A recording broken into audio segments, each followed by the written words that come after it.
नमस्कार। आज का हमारा टॉपिक है अमेरिका की संघीय व्यवस्था, class BA second year, paper first, comparative politics. विश्व के कई राष्ट्रों में संघीय शासन व्यवस्था को अपनाया गया है, जिनमें संयुक्त राज्य अमेरिका, भारत, ऑस्ट्रेलिया, कनाडा और रशिया इम्पोर्टेंट है। लेकिन इन सभी राष्ट्रों में संघीय व्यवस्था है उसको अलग अलग विशेषताओं के साथ, अलग अलग लक्षणों के साथ अपनी स्थानीय परिस्थितियों के अनुसार अपनाया गया है।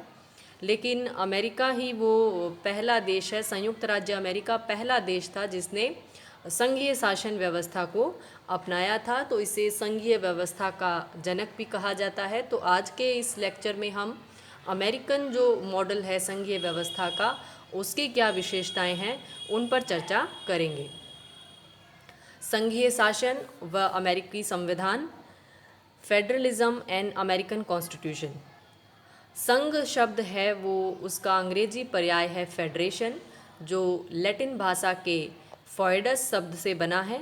फॉयडस का मतलब है संधि या समझौता, यानी जब विभिन्न इकाइयाँ आपस में किसी करार, संधि या समझौते के द्वारा एक बड़ी यूनिट का इकाई का निर्माण करती है, तो उस बनने वाली इकाई को हम संघ कहते हैं।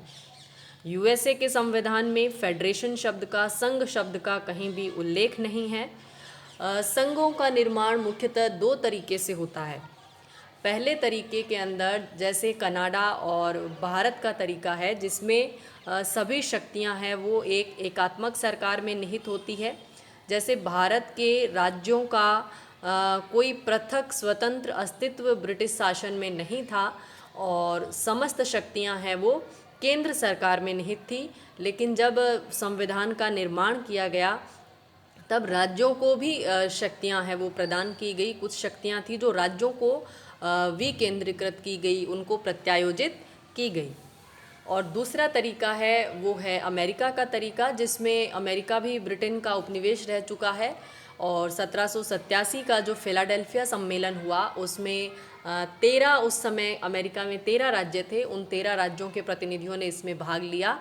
तो वो सभी राज्य अपने आप में संप्रभुता रखते थे, संप्रभु राज्य थे वो, और उन सभी ने अपनी संप्रभुता को समर्पित करके, सरेंडर करके एक संघ का निर्माण किया है। आपस में समझौता किया कि आप भी अपनी संप्रभुता को छोड़िए और हम भी छोड़ते हैं, और एक लार्जर यूनिट, बड़ी इकाई का निर्माण किया गया, जिसे हम संयुक्त राज्य America, United states of America कहते हैं। उस समय 13 राज्य थे। वर्तमान में अमेरिका में राज्यों की संख्या 50 है। और अमेरिका ने इस संघ का निर्माण क्यों किया?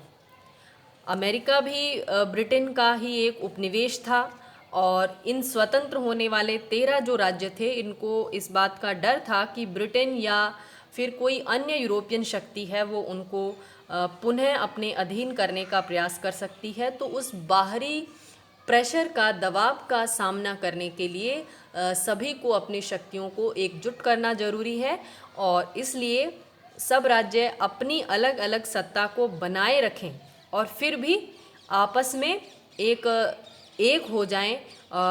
इस तरीके की शासन व्यवस्था उन्होंने अपनानी चाहिए, और उसका आंसर या उसका जो हल है उन्हें संघीय व्यवस्था में मिला, जिसमें सभी अपनी शक्तियों को एकीकृत करके बाहरी दबावों का सामना भी करेंगे और अपनी पृथक सत्ता है उसको भी बनाए रखेंगे। तो ये था अमेरिका के संविधान का जो संघीय ढांचा है उसका आधार। उसके बाद है अमेरिका के संविधान में कौन कौन से प्रमुख संघीय तत्व पाए जाते हैं। पहला है शक्तियों का विभाजन, डिवीज़न ऑफ पावर्स। अमेरिका का संविधान मात्र 7 अनुच्छेद हैं उसमें, और पहले ही अनुच्छेद की धारा 8 और 10 में केंद्रीय और इकाइयों की सरकारों, केंद्रीय सरकार और स्टेट्स की जो गवर्नमेंट है उनके बीच में शक्तियों का विभाजन, शक्तियों का बंटवारा किया गया है।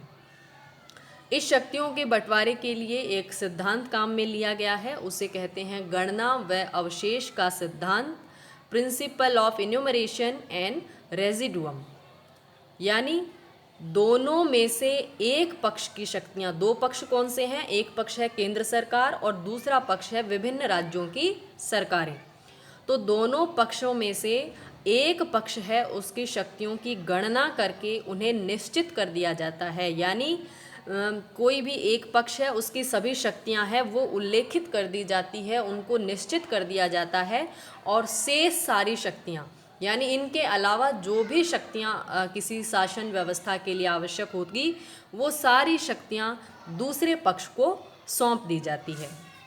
तो अमेरिका के अंदर 10वां जो संविधान संशोधन किया गया 1791 में, उसके द्वारा वो सभी शक्तियां जो कि संयुक्त राज्य अमेरिका की सरकार को नहीं दी गई है, यानी वो सारी शक्तियां जो केंद्रीय सरकार को नहीं दी गई है और ना ही राज्यों के लिए निषिद्ध की गई है, यानी केंद्रीय सरकार को तो नहीं सौंपी है और राज्यों के लिए भी उनको मना नहीं किया गया है, वो सारी शक्तियां किसके पास होगी, राज्यों के पास या जनता के पास सुरक्षित होगी। यदि हम देखें भारत की संघीय व्यवस्था को देखें तो यहाँ पर इन शक्तियों के बंटवारे के लिए 3 सूचियों का निर्माण किया गया है, संघीय सूची, राज्य सूची और समवर्ती सूची।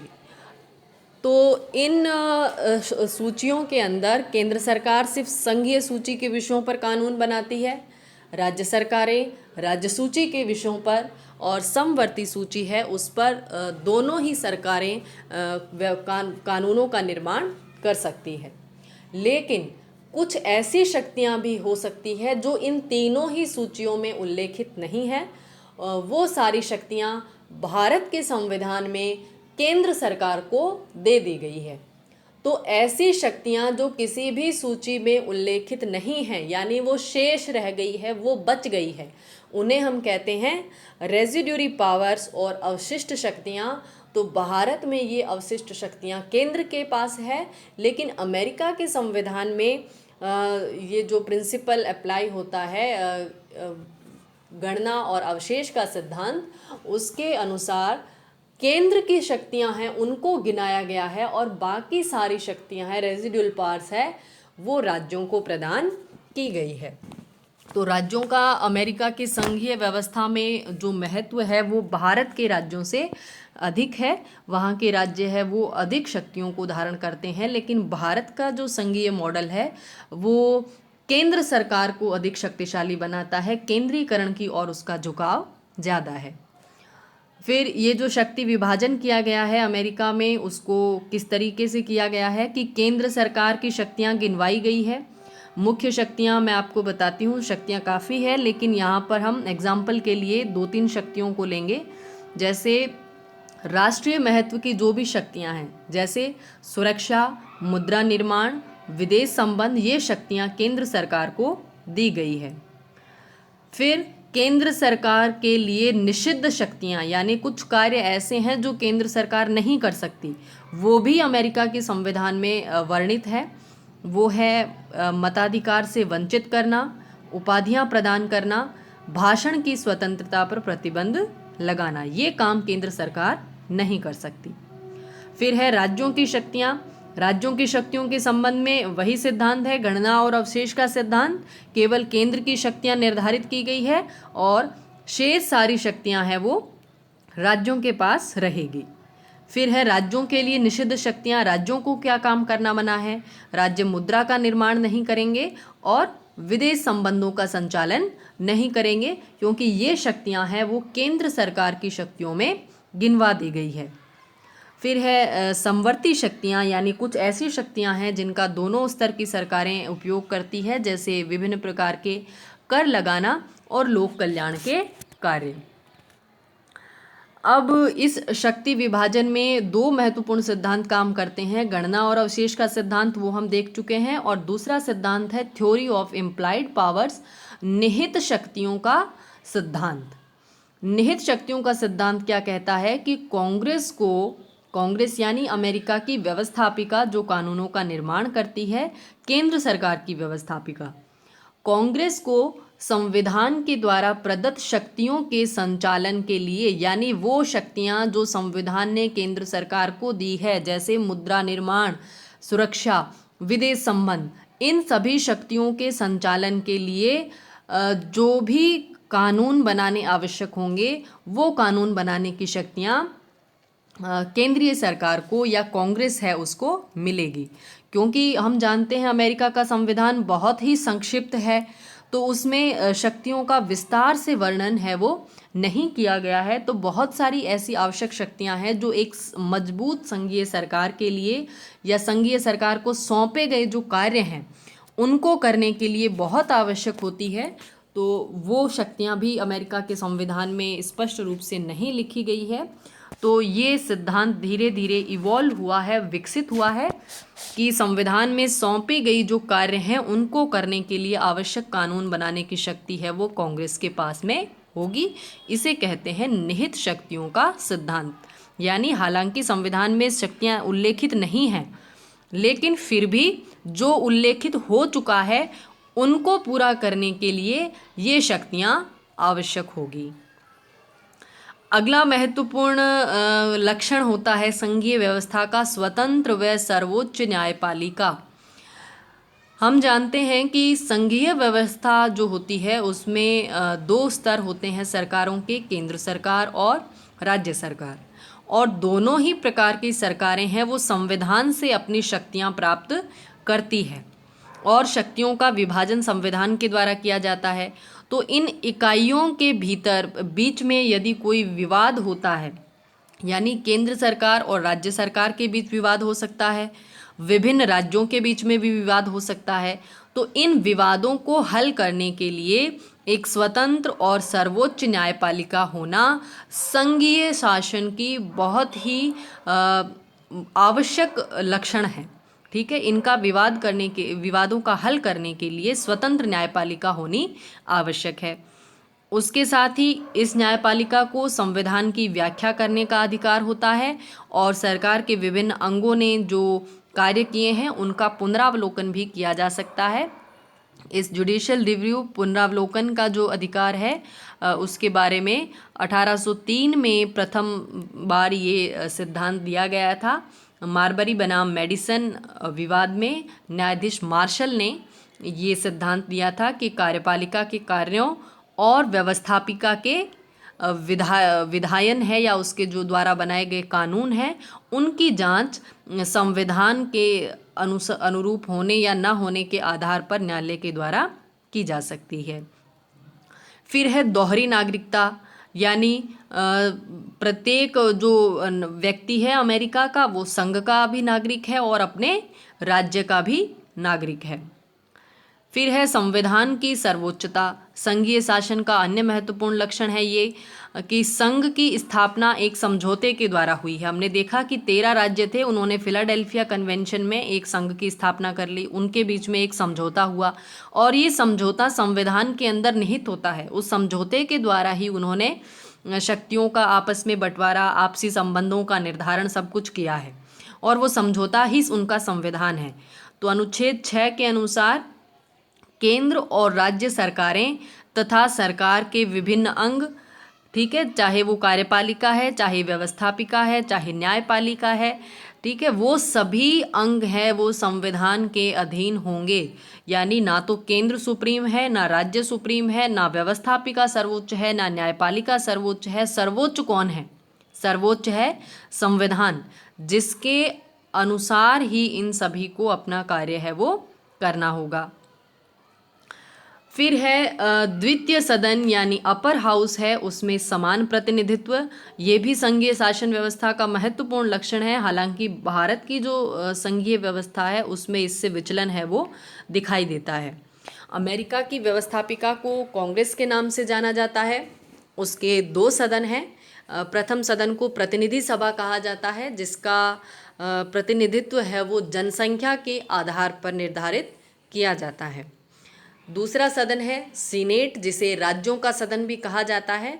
इसमें सभी राज्यों से 2-2 ही प्रतिनिधि आएंगे, चाहे राज्य छोटा है, चाहे राज्य बड़ा है, चाहे उसकी जनसंख्या ज़्यादा है, चाहे उसकी जनसंख्या कम है।